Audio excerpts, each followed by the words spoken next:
Good morning dear students. ഇന്നത്തെ ക്ലാസ്സിൽ നമ്മൾ ഡിസ്കസ് ചെയ്യുന്നത് cost on the basis of managerial decisions, cost accounting terminologies ലെക്ചേഴ്സിൻ്റെ ഭാഗമായി നമ്മൾ തുടരുന്ന ക്ലാസ്സിൽ ഇന്ന് നമ്മൾ ഡിസ്കസ് ചെയ്യുന്നത് മാനേജീരിയൽ ഡിസിഷൻസുമായി ബന്ധപ്പെട്ട ചില ടേംസുകളാണ്. Some basic terminologies. Some cost. First of all, sunk cost. What is sunk cost? It is historical cost. That is cost already incurred. It cannot be reversed. Already സംഭവിച്ച കോസ്റ്റിനെയാണ് സങ്ക് കോസ്റ്റ് എന്ന് പറയാം. It is not relevant for decision making. Sunk cost decision മേക്കിങ്ങിനെ സംബന്ധിച്ചിടത്തോളം അത്ര പ്രധാനപ്പെട്ടതല്ല. For example, amount invested in plant and machinery. Okay, decision മേക്കിങ്ങിൽ excluded ആയിട്ടുള്ള ഒരു കോസ്റ്റാണ് സങ്ക് കോസ്റ്റ്. മറ്റൊരു എക്സാമ്പിൾ പറയുകയാണെങ്കിൽ, ഫീസിബിലിറ്റി സ്റ്റഡിയൊക്കെ നടത്തും നമ്മൾ. പ്രൊജക്റ്റ് ഫീസിബിളാണോ സ്യൂട്ടബിളാണോ എന്ന് നോക്കാൻ വേണ്ടി, അതിൻ്റെ വയബിലിറ്റി ചെക്ക് ചെയ്യാൻ വേണ്ടി, ഫീസിബിലിറ്റി ചെക്ക് ചെയ്യാൻ വേണ്ടി നടത്തുന്ന സ്റ്റഡി. അതിനുവേണ്ടി 1,00,000 rupees കോസ്റ്റ് വന്നു കഴിഞ്ഞാൽ ഇറ്റ് ഈസ് സങ്ക് കോസ്റ്റ്. ഇനി ഭാവിയിൽ ഡിസിഷൻ എടുക്കുമ്പോൾ ആ ഒരു കോസ്റ്റിന് പ്രാധാന്യമില്ല. It cannot be reversed. തിരിച്ചെടുക്കാൻ പറ്റാത്ത കോസ്റ്റാണ്, ഓൾറെഡി ഇൻകേർഡ് കോസ്റ്റാണ്. അതിനി ഒന്നും ചെയ്യാൻ കഴിയില്ല. അതുകൊണ്ട് സങ്ക് കോസ്റ്റിന് ഡിസിഷൻ മേക്കിങ്ങിൽ പ്രാധാന്യമില്ല എന്ന് പറയാം. ഓക്കെ, ഇതാണ് സങ്ക് കോസ്റ്റ് എന്ന് പറയുന്നത്. Next is opportunity cost. What is opportunity cost? It is relevant for decision making. നമ്മൾ സങ്ക് കോസ്റ്റിനെ കുറിച്ച് പറഞ്ഞതുപോലെ അല്ല, ഒരു ഔട്ട്ഫ്ലോ ഓഫ് ക്യാഷ് ഇല്ലാത്ത കോസ്റ്റ് ആണെങ്കിൽ പോലും opportunity cost is relevant for decision making. Opportunity cost എന്ന് പറഞ്ഞു കഴിഞ്ഞാൽ cost of next best alternative forgone എന്നാണ്. നമ്മൾ ഒരു മാർഗം ചൂസ് ചെയ്യുമ്പോൾ മറ്റൊരു മാർഗം ചൂസ് ചെയ്യാതെയാണ് ഒരു മാർഗം ചൂസ് ചെയ്യുന്നത്. അങ്ങനെ ആവുമ്പോൾ രണ്ടാമത്തെ ആ ഒരു ആൾട്ടർനേറ്റീവ് മാർഗം സെലക്ട് ചെയ്യാത്തതിൻ്റെ പേരിൽ നമുക്കുണ്ടാവുന്ന നഷ്ടം, ആ ഒരു അവസരോചിതമായ ചെലവിനെയാണ് ഓപ്പർച്യൂണിറ്റി കോസ്റ്റ് എന്ന് പറയുന്നത്. അവസരാത്മക ചെലവ് എന്നൊക്കെ പറയാം. Okay, resources R limited. നമുക്ക് 2 വഴി സ്വീകരിക്കാൻ നിർവാഹമില്ല. 2 എണ്ണത്തിൽ അല്ലെങ്കിൽ 3 എണ്ണത്തിൽ അല്ലെങ്കിൽ അതിൽ കൂടുതൽ ഓപ്പർച്യൂണിറ്റീസ്, ഓൾട്ടർനേറ്റീവ്സ്, അതിൽ നിന്നും ഒന്ന് മാത്രമേ സെലക്ട് ചെയ്യാൻ പറ്റുള്ളൂ. ഓക്കെ, ബാങ്കിൽ ഫിക്സ്ഡ് ഡെപ്പോസിറ്റ് കിടപ്പുണ്ട് 10,00,000 rupees. അതിന് ആനുവൽ ഇൻട്രസ്റ്റ് ലഭിക്കുന്നുണ്ട്. ബിസിനസ് എക്സ്പാൻഡ് ചെയ്യാൻ ഉദ്ദേശിക്കുന്നുണ്ട്. അപ്പോൾ ബിസിനസ് എക്സ്പാൻഷന് വേണ്ടി ബാങ്കിൽ നിന്നും വിഡ്രോ ചെയ്തിട്ട് പ്രൊജക്റ്റിലേക്ക് ഇൻവെസ്റ്റ് ചെയ്യാണ്. അപ്പോൾ പ്രൊജക്റ്റിലേക്ക് ഇൻവെസ്റ്റ് ചെയ്യുന്നത് കൊണ്ട് ബാങ്കിൽ നിന്നുള്ള ഇൻട്രസ്റ്റ് കുറയാണ്. So it is opportunity cost. അപ്പോൾ നമ്മൾ ഒരു വഴി സെലക്ട് ചെയ്യുമ്പോൾ മറ്റൊരു വഴി സെലക്ട് ചെയ്യാത്തതിൻ്റെ പേരിൽ എന്തൊക്കെ നഷ്ടങ്ങൾ വരുന്നോ അതിനെയാണ് ഓപ്പർച്യൂണിറ്റി കോസ്റ്റ് എന്ന് പറയാം. It is relevant for decision making. Okay, then differential cost. എന്താണ് ഡിഫറൻഷ്യൽ കോസ്റ്റ്? ഡിഫറൻഷ്യൽ കോസ്റ്റ് എന്ന് പറഞ്ഞാൽ change in total cost that results from N alternative course of action. Okay, നമ്മളൊരു മാർഗം സെലക്ട് ചെയ്യുമ്പോൾ, തീരുമാനിക്കുമ്പോൾ, തിരഞ്ഞെടുക്കുമ്പോൾ നമുക്ക് നിലവിലുള്ള കോസ്റ്റിൽ എന്ത് മാറ്റം വരുന്നോ അതിനെയാണ് ഡിഫറൻഷ്യൽ കോസ്റ്റ് എന്ന് പറയാം. ഈ മാറ്റം എന്ന് പറയുമ്പോൾ അത് അനുകൂലമാവാം, പ്രതികൂലമാവാം. Increase or decrease. If a decision results in an increase in cost, business ഒരു തീരുമാനം എടുക്കുമ്പോൾ കോസ്റ്റ് കൂടുകയാണ് ചെയ്തതെങ്കിൽ ആ കോസ്റ്റിനെ നമ്മൾ വിളിക്കുക ഇൻക്രിമെൻ്റൽ കോസ്റ്റ് എന്നാണ്. At the same time if a decision results in decrease in cost, it is a decremental cost. ഒരു തീരുമാനം എടുത്തതിൻ്റെ പേരിൽ കോസ്റ്റിൽ കുറവ് വരികയാണ് ചെയ്തതെങ്കിൽ അവിടെ വിളിക്കപ്പെടുന്ന പേര് ഡിക്രിമെൻ്റൽ കോസ്റ്റ് എന്നാണ്. എനിവേ ഡിഫറൻഷ്യൽ കോസ്റ്റ് എന്ന് പറഞ്ഞാൽ ഒരു തീരുമാനം എടുക്കുമ്പോൾ means N alternative course of action, ആ സമയത്ത് കോസ്റ്റിലുണ്ടാവുന്ന മാറ്റം, ചേഞ്ച്, അതിനെയാണ് ഡിഫറൻഷ്യൽ കോസ്റ്റ് എന്ന് പറയുക. അത് ഇൻക്രിമെൻ്റൽ കോസ്റ്റ് ആവാം അല്ലെങ്കിൽ ഡിക്രിമെൻ്റൽ കോസ്റ്റ് ആവാം. ഓക്കെ, മറ്റൊരു ടൈപ്പ് കോസ്റ്റാണ് imputed cost. It is hypothetical or notional cost, not real cost. It is hypothetical or notional cost. Cost which are not actually incurred. ശരിക്കും വരാത്തൊരു കോസ്റ്റാണ് ഇംപ്യൂട്ടഡ് കോസ്റ്റ് എന്ന് പറയുന്നത്. ഓക്കെ, എന്നിരുന്നാലും it is considered while making decisions. നമ്മൾ opportunity കോസ്റ്റിൻ്റെ കാര്യത്തിൽ പറഞ്ഞതുപോലെ it is relevant, it is considered while making decisions. ഉദാഹരണം പറയുകയാണെന്നുണ്ടെങ്കിൽ rent of owned building, salary of owner, interest on owned capital, loss of asset value due to inflation, ഇതൊക്കെ imputed കോസ്റ്റിന് ഉദാഹരണങ്ങളാണ്. ശരിക്കും വരാത്ത കോസ്റ്റാണത്. Rent of owned building, businessman സ്വന്തം ബിൽഡിങ്ങിന് റെൻറ്റ് ഈടാക്കുക എന്നുള്ള ആ ഒരു എന്താണ് കോസ്റ്റ്. അതുപോലെ ഓണർക്കുള്ള സാലറി, ബിസിനസ്മാന് തന്നെയുള്ള സാലറി, ശരിക്കും യഥാർത്ഥത്തിൽ ഇൻകേർഡ് ആവാത്ത കോസ്റ്റുകളാണ് അതൊക്കെ. ഇൻട്രസ്റ്റ് ഓൺ ഓൺഡ് ക്യാപിറ്റൽ, സ്വന്തം ക്യാപിറ്റലിലെ ഇൻട്രസ്റ്റ്.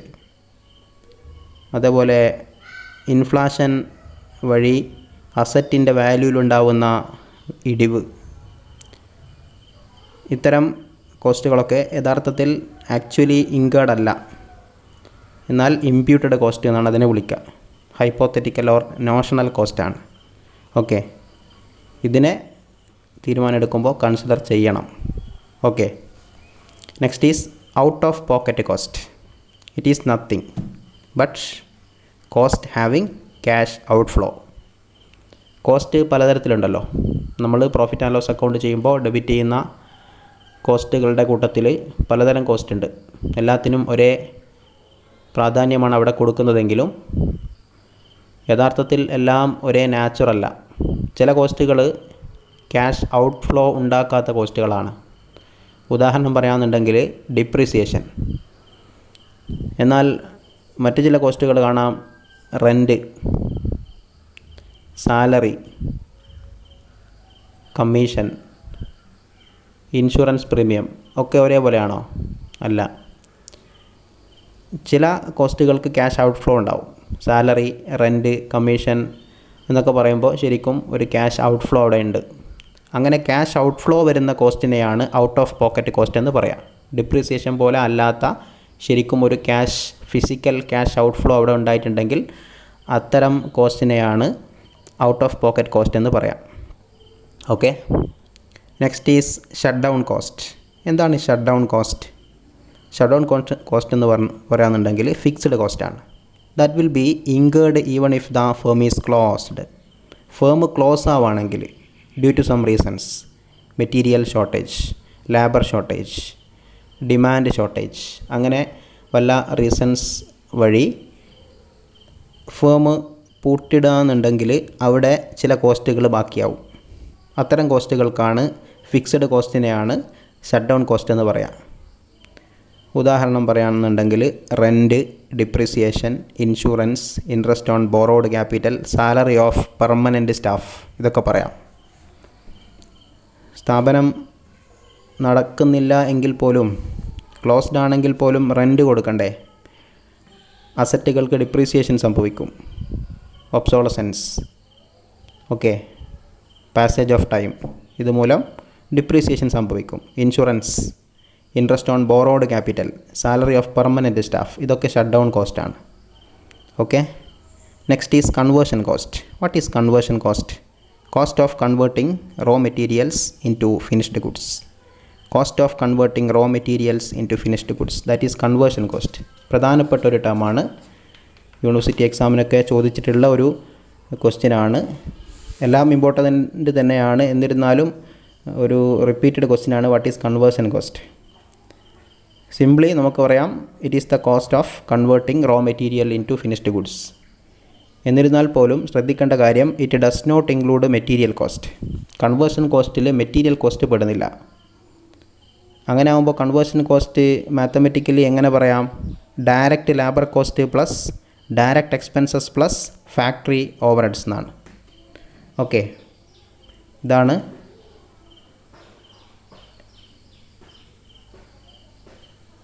ഇതാണ് എന്ത് കോസ്റ്റ്? Conversion cost. മറ്റൊരു രൂപത്തിൽ പറയുകയാണെങ്കിൽ prime cost minus direct material cost plus factory overhead, അങ്ങനെയും പറയാം. ഓക്കെ, പ്രൈം കോസ്റ്റ് നമ്മൾ പഠിച്ചല്ലോ തൊട്ട് മുമ്പത്തെ ക്ലാസ്സിൽ. Divisions or components of cost പഠിക്കുമ്പോൾ പഠിച്ച ഒരു ടേമാണ് പ്രൈം കോസ്റ്റ്. എന്തായിരുന്നു prime cost? Direct material cost plus direct labour cost plus direct other expenses.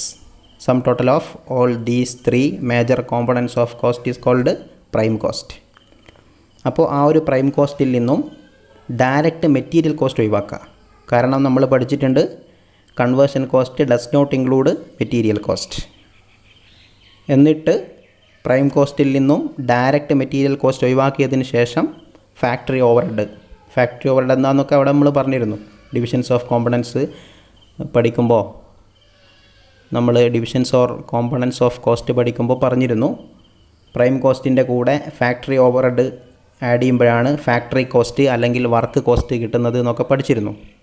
അപ്പോൾ prime cost minus direct material cost plus factory overhead ആണ് conversion cost. Okay, next is relevant cost. What is relevant cost? Cost that have direct influence on decision making. Decision മേക്കിങ്ങിനെ നേരിട്ട് സ്വാധീനിക്കുന്ന എല്ലാ കോസ്റ്റുകൾക്കും നമുക്ക് relevant cost എന്ന് വിളിക്കാം. Okay, that is all.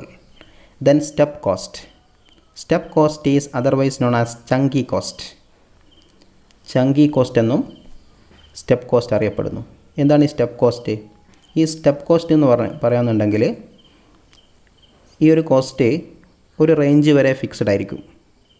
പിന്നീട് അങ്ങോട്ട് ജമ്പ് ചെയ്യും, ഹയർ ലെവലിലേക്ക് ജമ്പ് ചെയ്യും. When the level of activity increases beyond A certain point. Level of activity ഒരു പോയിൻ്റ് വിട്ട് കടക്കുമ്പോൾ ഇൻക്രീസ് ചെയ്യുന്നതിനനുസരിച്ച് കോസ്റ്റും കൂടിക്കൊണ്ടിരിക്കും. അങ്ങനെയുള്ള കോസ്റ്റാണ് സ്റ്റെപ്പ് കോസ്റ്റ് എന്ന് പറയാം.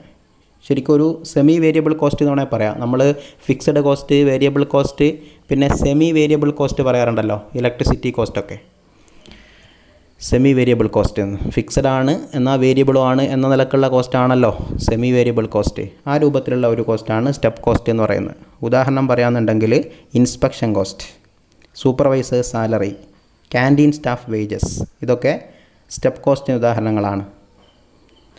ഓക്കെ, ഒരു ലെവൽ വരെ ഫിക്സഡ് ആയിരിക്കും. പിന്നീട് ലെവൽ ഓഫ് ആക്ടിവിറ്റി കൂടുമ്പോൾ അത് കൂടിക്കൊണ്ടിരിക്കും. അത്തരം കോസ്റ്റാണ് സ്റ്റെപ്പ് കോസ്റ്റ്.